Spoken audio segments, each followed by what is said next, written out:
નમસ્કાર, હું છું પરવીન પઠાણ અને આપ જોઈ રહ્યા છો જનાદેશ ન્યૂઝ। દિવસે ને દિવસે શહેર, રાજ્ય અને દેશમાં ગુનાખોરીનો ગ્રાફ વધતો જ જાય છે।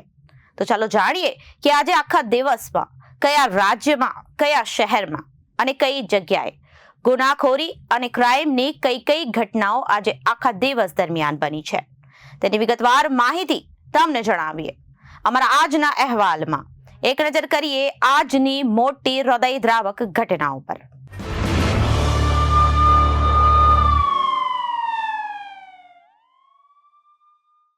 છત્તીસગઢના બીજાપુર પોલીસે મંગળવારે એક સમાચાર એજન્સીને જણાવ્યું હતું કે નક્સલીઓએ જિલ્લાના એક ગામમાં 2 લોકોની હત્યા કરી છે। આ ઘટનાથી સમગ્ર વિસ્તારમાં ભયનો માહોલ સર્જાયો હતો। પ્રાથમિક માહિતી મુજબ આ ઘટના સોમવારે રાત્રે તારમ પોલીસ સ્ટેશન વિસ્તાર હેઠળના બુગડી ચેરુ ગામમાં બની હતી।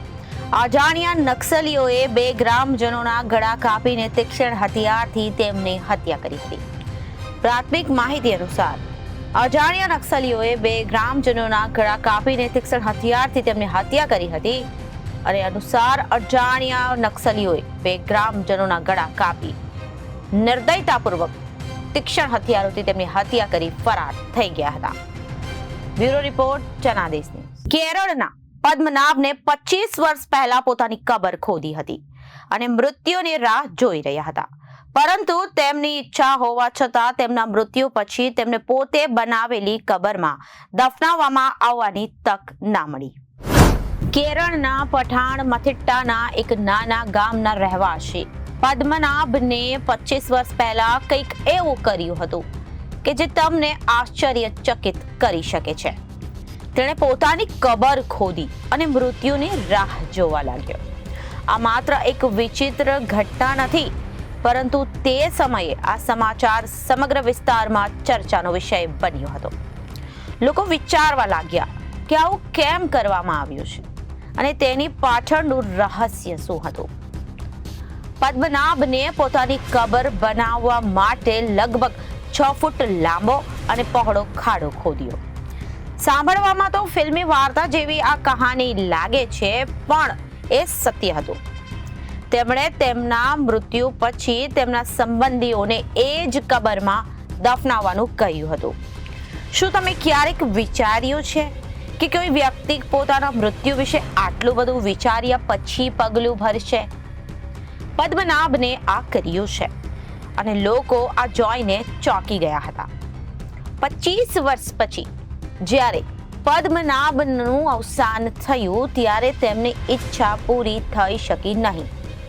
તેમણે પોતાની કબર બનાવ્યા પછી ઘર અને જમીન વેચી દીધી હતી અને થોડું પૂજામાં તેમની પુત્રીના ઘરે રહેવા ગયા હતા।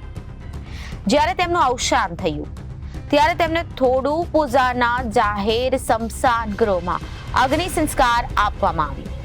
આ રીતે પદ્મનાભનને પોતે બનાવેલી કબરમાં દફનાવવામાં આવવાનો મોકો નહીં મળ્યો। પદ્મનાભનની આ વિચિત્ર ઈચ્છા પાછળ કોઈ વિચાર હોઈ શકે છે? શું તે પોતાના મૃત્યુ પછી પણ પોતાના સ્થાન અને પરંપરાઓ સાથે જોડાયેલા રહેવા માંગતો હતો, કે પછી તેણે પોતાની જીવનની છેલ્લી ક્ષણોને કોઈ ખાસ રીતે જીવવાનો પ્રયાસ કર્યો? તેમનું આ પગલું એક રીતે તેમના જીવનના અનુભવો અને વિચારોને પ્રતિબિંબિત કરે છે। Bureau report Janadesh news.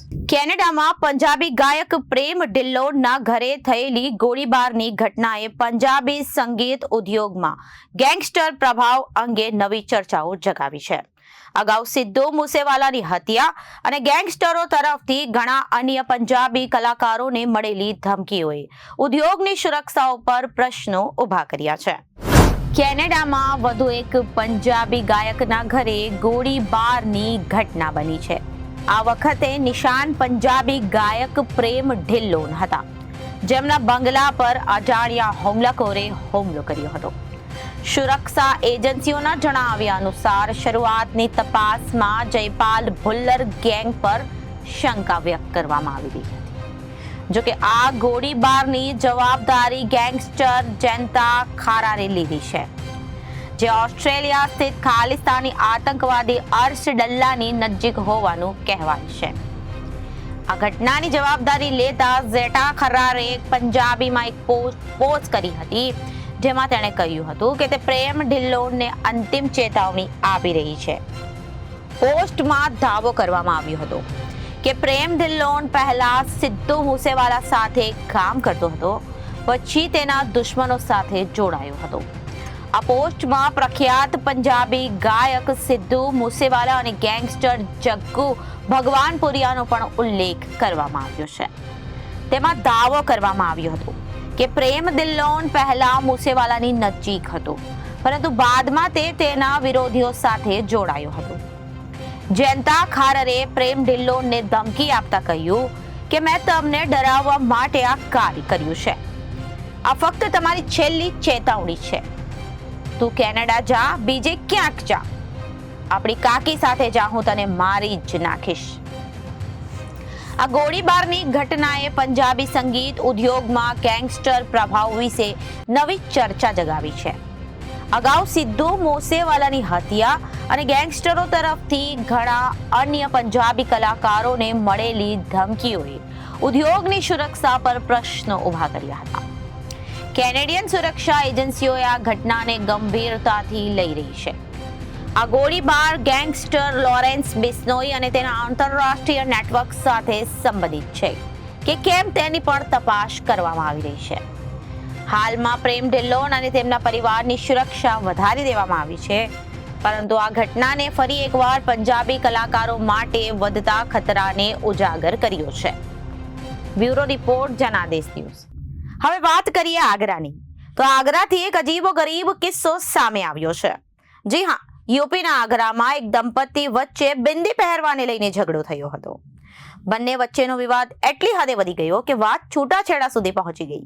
જી હા, પત્નીએ તેના પતિ વિરુદ્ધ પોલીસ મથકમાં ફરિયાદ નોંધાવી.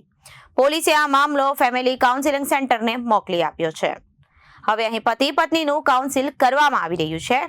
બંનેએ કાઉન્સિલરની સામે એકબીજા પર ગંભીર આરોપ લગાવ્યા હતા. આ મામલાએ તે વિસ્તારમાં ચર્ચાનો વિષય બન્યો હતો. આગ્રાના પતિ તેની પત્ની દ્વારા દરરોજ નવી બિંદી મંગાવવામાં અને લગાવવાથી નાખુશ હતો. પત્ની તેના પતિ સાથે દરરોજ કપાળ પર લગાવવા માટે એક નવી પ્રકારની બિંદી માંગતી હતી. પતિ તેની પત્નીની માંગણીઓથી કંટાળી ગયો હતો અને પછી બંનેએ એટલી હદે ઝઘડો કર્યો કે સંબંધ છૂટાછેડા સુધી પહોંચી ગયા. પત્નીએ તેના પતિ વિરુદ્ધ પોલીસ મથકમાં ફરિયાદ નોંધાવી. પોલીસે ફરિયાદ નોંધી ફેમિલી કાઉન્સિલિંગ સેન્ટરને મોકલી. તમને જણાવી દઈએ કે આગ્રાના જગનેર પોલીસ સ્ટેશનમાં રહેતા એક યુવકના લગ્ન જગદીશપુરા પોલીસ સ્ટેશનમાં રહેતી એક યુવતી સાથે થયા હતા. તેમના લગ્ન 2023માં હિન્દુ રીતિ રિવાજ અનુસાર થયા હતા. લગ્ન પછી પતિ પત્ની બંને ખુશીથી પોતાનું જીવન જીવી રહ્યા હતા. નવપરિણીત દુલ્હનને રંગબેરંગી બિંદી લગાવવાનો શોખ હતો. તે વિવિધ પ્રકારની બિંદીઓ લગાવતી હતી. એક દિવસ બિંદીઓ પૂરી થઈ ગઈ હતી, જેના પર પત્નીએ પતિને રંગબેરંગી બિંદીઓ લાવવા માટે કહ્યું હતું. પતિ બિંદી લઈને ઘરે ગયો ન હતો, જેના કારણે બંને વચ્ચે ઝઘડો થયો. પત્ની ગુસ્સે થઈ ગઈ અને તેના માતા પિતાના ઘરે પાછી ફરી ગઈ. છોકરી છેલ્લા 6 મહિનાથી તેના પિયરમાં રહે છે. યુવતીએ તેના પરિવારના સભ્યો સાથે મળીને તેના પતિ વિરુદ્ધ પોલીસ મથકમાં ફરિયાદ નોંધાવી. પોલીસે કેસ ફેમિલી કાઉન્સિલિંગ સેન્ટરમાં ટ્રાન્સફર કરી દીધો. પતિ પત્ની બંનેનું કૌટુંબિક સલાહ કેન્દ્રમાં કાઉન્સેલિંગ કરવામાં આવ્યું. પછી શું થયું તે જાણીએ કે કાઉન્સેલિંગ સેન્ટરના કાઉન્સેલર ડોક્ટર અમિત ગોડે જણાવ્યું કે એક ખૂબ જ વિચિત્ર કિસ્સો સામે આવ્યો છે. આ દંપતી આગ્રાના રહેવાસી છે. તેમના લગ્ન લગભગ 1 વર્ષ પહેલા થયા હતા. છોકરો છોકરીને એટલા માટે હેરાન કરી રહ્યો છે કારણ કે તે ખૂબ જ બિંદી માંગે છે. છોકરો તેની પત્નીને બિંદી ગળતો રહે છે. છોકરો કહે છે કે અઠવાડિયામાં 7 બિંદી જ લગાવવી જોઈએ, એટલે કે વાપરવી જોઈએ, પરંતુ લગભગ 30 થી 35 બિંદી ખર્ચાઈ જાય છે. તેથી આ હોબાળો મચી ગયો. તેમાં છોકરી કહે છે કે જ્યારે હું મારો ચહેરો ધોઉં છું અથવા ઊંઘમાંથી જાગી જાઉં છું ત્યારે ક્યારેક પરસેવાને કારણે બિંદી પણ પડી જાય છે. આવી સ્થિતિમાં હું નવી બિંદી મંગાવીશ જ. આ બાબતે પતિ સાથે ઝઘડો થયો હતો. હવે મારા પતિએ બિંદી લાવવાનું બંધ કરી દીધું છે. હાલમાં પતિ પત્નીનું કાઉન્સેલર દ્વારા કાઉન્સેલિંગ કરવામાં આવ્યું છે અને સમાધાન થયું છે. આ મામલો તે વિસ્તારમાં ચર્ચાનો વિષય બન્યો હતો. તો આ હતા અત્યાર સુધીના ગુનાખોરીના સમાચારો. વધુ સમાચારો જોવા માટે જોતા રહો જનાદેશ ન્યૂઝ. નમસ્કાર.